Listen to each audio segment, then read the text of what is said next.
अस्सलामुअलैकुम नाजरीन, मैं हूं आयशा जुल्फ़िकार और आप देख रहे हैं वर्ल्ड कप की सबसे बड़ी ट्रांसमिशन वर्ल्ड कप गेम उठा दो। और आज तो सारे पाकिस्तान की नज़रें टीवी स्क्रीन्स पर हैं क्योंकि वनडे वर्ल्ड कप का 18वां मैच आज पाकिस्तान और ऑस्ट्रेलिया के दरमियान खेला जा रहा है। पाकिस्तान ने ऑस्ट्रेलिया के खिलाफ टॉस जीतकर पहले फील्डिंग का फैसला किया और ऑस्ट्रेलिया ने धुआंधार बैटिंग करते हुए 367 रन बनाए हैं और जीत के लिए पाकिस्तान को 368 रन का हदफ दरकार है। हालांकि इससे पहले हम देख चुके हैं कि श्रीलंका के खिलाफ पाकिस्तान ने एक बड़ा चेज किया था, लेकिन आज का ये चेज हो सकता है या नहीं, इस पे हम बात करेंगे। इरफान ज़हीर हमारे साथ मौजूद हैं। अस्सलाम वालेकुम इरफान, कैसे हैं आप? और इजहार बाजवा, आपको भी खुश आमदीद कहती हूँ, कैसे हैं आप? ठीक ठाक, आप कैसे? अल्हम्दुलिल्लाह। तो इरफान, सबसे पहले आप बताएं हमारे बॉलर्स को क्या हो गया आज? हम तो वो कहते हैं ना, जिन पे तकिया था वही पत्ते हवा देने लगे। इसको अगर ओवरऑल देखें, एक तो आप एशिया कप से ये डिबैकल आपका शुरू हुआ कि आपका जो माइंडसेट था, जो गेम अप्रोच थी, वो टोटल कोलैप्स कर गई। ऐसे ही है। और उसके बाद आप उसको रीगेन नहीं कर पाए। अगर आज के मैच के बारे से बात करें तो गेम लास्ट मैच डिफीट भी बहुत बड़ी डिफीट थी भारत के अगेंस्ट। बैटर का भी कॉन्फिडेंस डाउन था, बॉलर का भी डाउन था। बॉडी लैंग्वेज सबसे इंपॉर्टेंट होती है आपकी एज ए टीम। आपने एक फोर्स चेंज आपको करना पड़ी उसामा मीर की, क्योंकि मीडिया पे जितनी ज़्यादा बैशिंग हुई शादाब के हवाले से कि उसको टीम में नहीं होना चाहिए और आपको मजबूरन ये करनी पड़ी, आप चाहते नहीं थे करना। तो वो अगेन हमने देखा, लेकिन उसकी चेंज का सबसे बड़ा नुकसान यही हुआ कि उन्होंने फील्डिंग में जब वार्नर 10 रन पे खेल रहे थे तो कैच ड्रॉप कर दिया शाहीन की बॉल पे, और फिर इवेंचुअली हमने देखा कि उन्होंने 163 रन स्कोर किए। जो मैंने 2 दिन पहले भी बात की थी, कल भी बात की थी, आज भी आप देखें तो 90% वो ठीक साबित हो रही है कि पिच का बिहेवियर पहले 15-18 ओवर में डिफरेंट है, फिर जो स्पैन 20 से 40 का है उसमें डिफरेंट, और लास्ट में बिल्कुल डिफरेंट है। तो वही चीज़ हमें देखने को मिली कि आपने जो शुरू में इन्होंने चार्ज किया पाकिस्तानी बैटर बॉलर्स को, और हमने देखा कि इन्होंने अप्रोक्सीमेटली 17-18 ओवर में 150 प्लस के करीब पहुंच चुके थे। तो उनको आइडिया था कि बॉल पे वेट एयर आ सकता है, बॉल फंस सकती है, हिटिंग शायद इतनी आसान ना हो, तो उन्होंने एक बहुत बड़ा मोमेंटम सेट कर दिया था। क्योंकि सारी की सारी विकेटें इन हैंड थी, 10 विकेटें उनके पास थी, तो उन्होंने उसी मोमेंटम को कंटिन्यू किया। 200 तक तो आपको आउट ही कोई नहीं कर सके। बिल्कुल। ये जब 200 की पार्टनरशिप ओपनर की बड़ी पार्टनरशिप हमने उनको दे दी। हाँ, तो जब ओपनर की इतनी बड़ी पार्टनरशिप लगी हो तो ओबियसली फिर आने वाले सब आके अटैक करते हैं, और इवन दो हर एक ने चार्ज किया तो फिर भी वो सक्सेसफुल नहीं हुए। जिस तरह मैंने कहा था कि बाद में आते साथ हिटिंग करना इतना आसान नहीं होता। सबसे बड़ा ब्लंडर, हमने 3 बड़े क्रूशल कैचेस छोड़े, 2 वार्नर के, एक स्टीव स्मिथ का। स्टीव स्मिथ का तो चले हमें बहुत लॉस नहीं हुआ, बट वार्नर के 2 कैचेस को छोड़ना एक बहुत बड़ा, मेरा ख्याल है हम सबसे कम से कम 60-70 रन मेरा ख्याल है अगर वो हम पकड़ लेते तो हम उधर सेव कर सकते थे। और क्योंकि सिनेरियो डिफरेंट हो जाता है, हर नए बैटर के लिए आके खेलना आसान नहीं होता। और कैच ड्रॉप होने के बाद जो उन्होंने एक्सेलरेट करना शुरू किया तो वो बड़ा आउटस्टैंडिंग था। बॉलिंग की बात करें तो सबसे बड़ा अच्छी चीज़ तो ओबियसली शहनशाह अफरीदी की बात करनी चाहिए। उन्होंने आज 5 खिलाड़ी आउट किए, बड़ा ज़बरदस्त बॉलिंग की। बट हारिस रऊफ बहुत बड़ा कंसर्न बनना शुरू हो गए हैं। वाकई हसन अली भी की बात करें, वो भी बहुत रन देखते हैं, बट हारिस रऊफ ने तो सारे रिकॉर्ड ब्रेक कर दिए हैं। पहले ओवर में उन्होंने 24 रन अब कंसीड किए। जो मोमेंटम इक्वल चल रहा था वो सारा टिल्ट होके एक ओवर ने चेंज कर दिया उनकी तरफ। फिर उसके बाद तो वो रुके नहीं, और फिर जिस तरह लाठी चार्ज उन्होंने शुरू किया वो फिर आप सबके सामने है। फिर शादाब जो उसामा आए, उसामा को भी बहुत रन हुए, उन्होंने भी 9 के इकॉनमी के साथ रन दिए।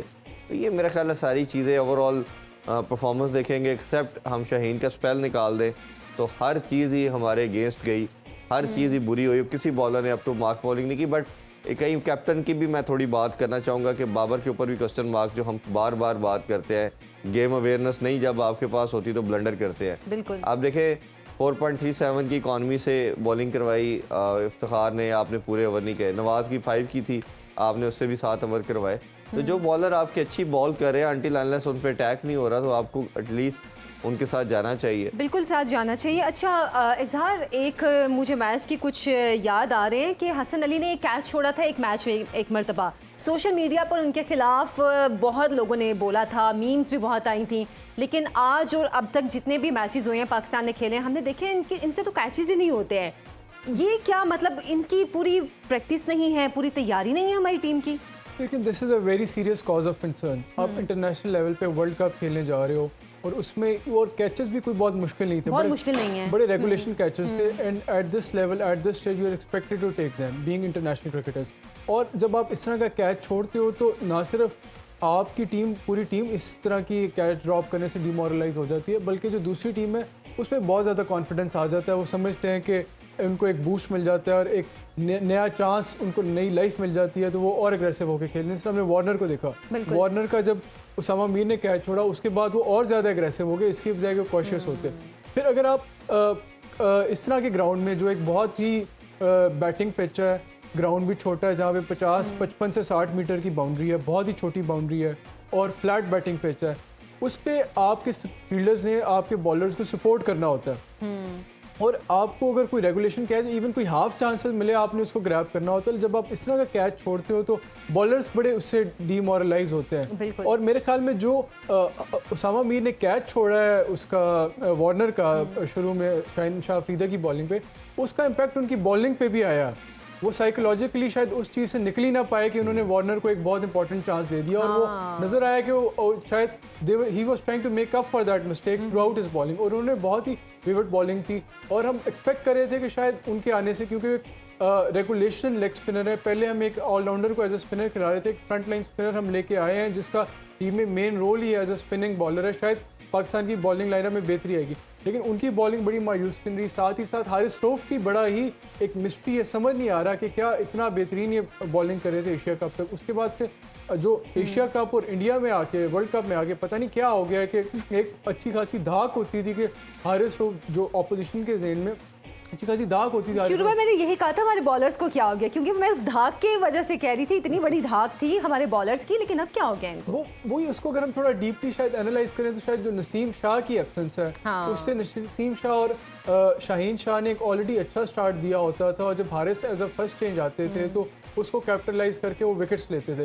लेकिन अब वो जिस सिचुएशन में आते हैं उन पे ऑलरेडी बहुत ज़्यादा प्रेशर होता है कि उन्होंने विकेट्स लेनी है या उन्होंने बॉल रन रेट कंटेन करना है, तो शायद probably is trying too hard और अपनी जो नेचुरल उनकी है, नेचुरल गेम है, उससे शायद वो डिविएट कर गए। जिस तरह आपने देखा होगा second half of the innings में उनकी जो डेथ बॉलिंग थी, that was a lot better than how he bowled at the start, during the start of the innings, और उन्होंने विकेट्स भी ली और बॉल कंटेन भी किया। But I guess probably it was too late. But then again अगर आप देखें कि जो श्रीलंका ने हमारे खिलाफ टारगेट दिया था, उन्होंने हमें टारगेट दिया 345 का, जो ऑस्ट्रेलिया ने आज हमें टारगेट दिया है वो दिया हमें 368 का, सिर्फ 23 रन का डिफरेंस है। उनके खिलाफ भी हमने ये चेज़ किया है और हमें इस बात को भी मद्देनजर रखना चाहिए कि ये जो ग्राउंड है, एक तो बहुत ही छोटा ग्राउंड है, शायद दुनिया के सबसे छोटे ग्राउंड्स में इसका शुमार हो, 55 से 60 मीटर की बाउंड्री है, फ्लैट बैटिंग ट्रैक है।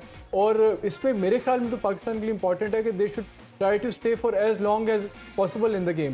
शुरू में रेकलेस क्रिकेट ना खेलें, पार्टनरशिप्स बनाएं और प्रेशर मेंटेन रखें। जब तक अगर विकेट्स होंगी और ये 50 ओवर पूरे खेल लेंगे, और आजकल हम पहले भी काफ़ी दफ़ा बात कर चुके हैं कि जो आजकल के मॉडर्न डे ओडीआई प्लेयर्स हैं इतना ज़्यादा T20 खेलते हैं, आखिरी 10-15 ओवरों में अगर 9 इन ओवर्स या 10 इन ओवर का रन रेट भी रिक्वायर्ड हो तो वो करने की सलाहियत होती है। तो इंपॉर्टेंट ये है कि पैनिक ना करें और कोशिश करेंगे ग्राउंड में मैच में जितनी देर तक रह सकते रहे और पार्टनरशिप बिल्ड करें। चलें, पार्टनरशिप बनाने की बात तो हम भी समझते हैं, जाहिर सी बात है ये बहुत ज़रूरी है, जैसे कि ऑस्ट्रेलियन प्लेयर्स ने किया।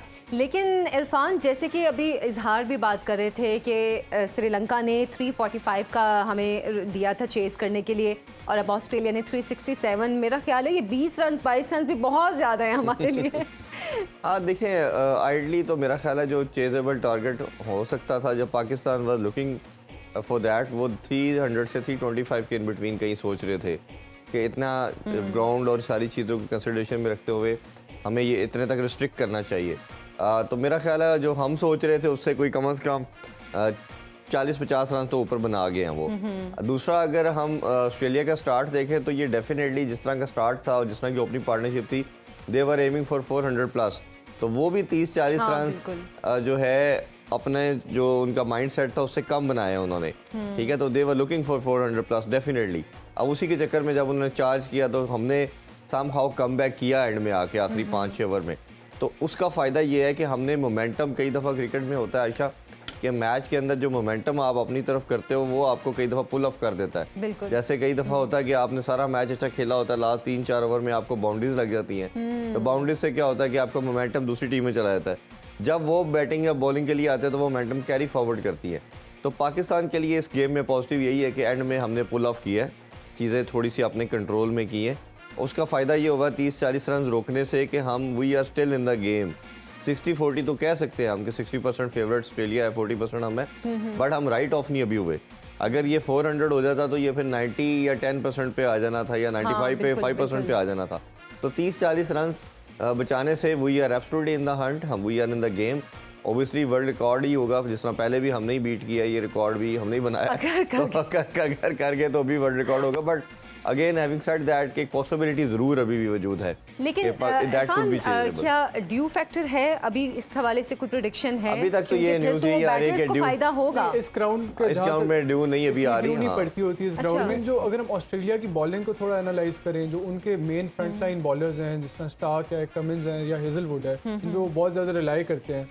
वो नो डाउट बहुत ही डेडली बॉलर्स हैं, लेकिन जो कंडीशंस हैं इंडियन सब कॉन्टिनेंट के या जहाँ पे वर्ल्ड कप हो रहा है, वो उतना इनको सूट नहीं करते। अच्छा। जबकि जो स्पिनर्स हैं ऑस्ट्रेलिया के, ये एक पाकिस्तान को है कि जो उनके जो फ्रंट लाइन बॉलर्स हैं, वो उनको जो मेन बॉलर्स हैं स्टार्क, कमिंस या हेजलवुड, उनके लिए कंडीशन इतने सूटेबल नहीं, तो एक इस चीज़ पे कैपिटलाइज कर सकते हैं। लेकिन जो दूसरे स्पिनर्स हैं ऑस्ट्रेलिया के, जैम्पा हो गया या मैक्सवेल हो गए, या as a part time Labuschagne को भी चांस देते हैं, मैक्सवेल भी कराता है, वो इतने कोई बहुत ऐसे स्पिनर्स नहीं है जो दूसरी किसी टीम के बहुत ज़्यादा खौफ तारी करें। ये ऐसे स्पिनर्स हैं जिनको खिलाफ आप अच्छा बैटिंग करें तो इनको आप के खिलाफ रन्स बना सकते हैं। तो ये डिपेंड करता है कि पाकिस्तान का जो बैटिंग लाइनअप है, या पाकिस्तान का बाबर है या रिजवान है या एक तो अब्दुल्ला शफीक और इमाम स्टार्ट कैसा लेते हैं इनके खिलाफ।